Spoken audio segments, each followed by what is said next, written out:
Libreng sakay? Ah, okay. Thank you.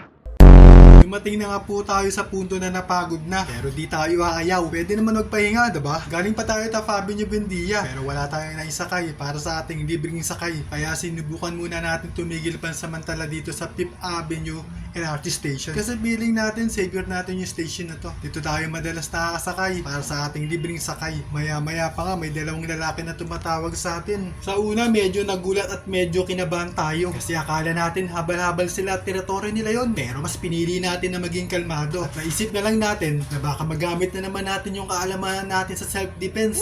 At kaalaman sa kickboxing. Charot lang. Yung pala ginagabayan niya lang yung kasama niya papunta sa sakayan sa Nabotas. Kasi naman kung makatawag si Idol, nakakaba rin eh. Tara, boss. Atin kita sa may sakayan na lang mismo. Ng mga jeep sa ano. Alam ko meron doon sa may ano eh, likod ng SM eh. Ano ka pala pangalan mo? Christopher po. Christopher? Ako, Leo. Kakampay TV is in the house. Okay lang ba video natin? Okay. So anong gagawin mo sa Nabotas?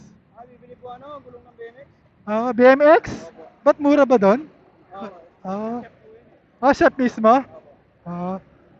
Sa mga online, hindi ba di ba mura din doon? Laki po kasi yung personal mo. Sama, yun ang advantage. Ibig sabihin, sasadyain mo pa, no?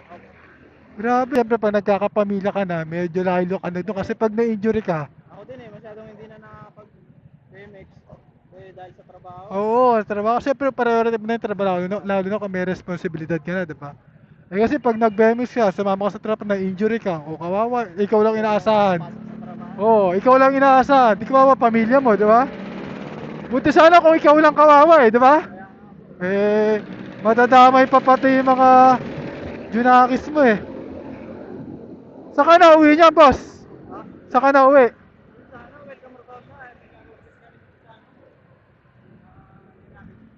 May gagawin kayo dyan? Okay. Ano ka na gumagawa ka ng electrical ka na? Oo nga. Di parang pwede ka na rin tawaging electrical engineer. Di ba? Ganun naman yun. Palakasan lang ng loob yan di ba? Kaya ko yung pang-aral ng 4 years, mag-TESDA na lang kayo, di ba? Oo, kasi papel ka NC2, malaking bagay na yan. Madali ka na makakaalis. Sa ibang bansa kasi tinitingnan ganyan, skilled ka. Lalo na, electrical. Kailan taon ka na ba ngayon? 25 po. Bata ka pa pala. Kala ko magkasing edad lang tayo eh. Kala ko magsisikwenta ka na rin eh. Oo, nasagad lang, no? Tapos panay puyat pa, di ba? Toma pa, gabi-gabi, no? Hindi, yun ang malakas maka-mature yung puyat, yan. Tapos agad sa trabaho, di ba? Oo. Buti ngayon, medyo malilim yung panahon, masarap, bumiyahe. Kasi itong Grace Park, alam mo ba, ito yung yung mga nakaraang linggo, ito yung may pinaka-mainit na degree Celsius. Pumapaluto ng 48 degrees Celsius hanggang 50. Isipin mo yun? Grabe, no? Dito sa Metro Manila, ito tong Grace Park na to. Ito may pinakamataas, kaya pag nagawi ka dito, dapat may tubig ka. Kasi alam ko meron na dito eh.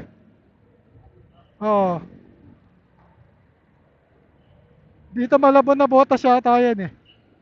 May area na yan. O kaya, kung wala dito, doon lang sa kabila. Pero tanong mo na lang dyan. O kaya yung mga dumadaan dito. Okay. Ingat ka sa biyahe tol Christopher, thank you thank you. Kaway ka naman sa natin. Viewer natin. Ingat ka Okay. Kakampay TV. Hindi nga, baka napilitan ka lang Okay naman kahit hindi ako i-follow. Parang libakan ko lang naman to eh. Kakampay TV. One word.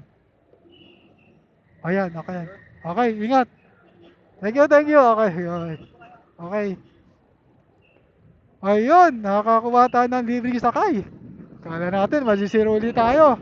Pupunta pa siya na Botas para makabil ng BMX na piyesa ng bike niya. Alright. Ako nga pala si Kuya Loy, aka Motoloy / Angpay TV. Ganawang Manu. Thank you for watching. Bye-bye! Wow.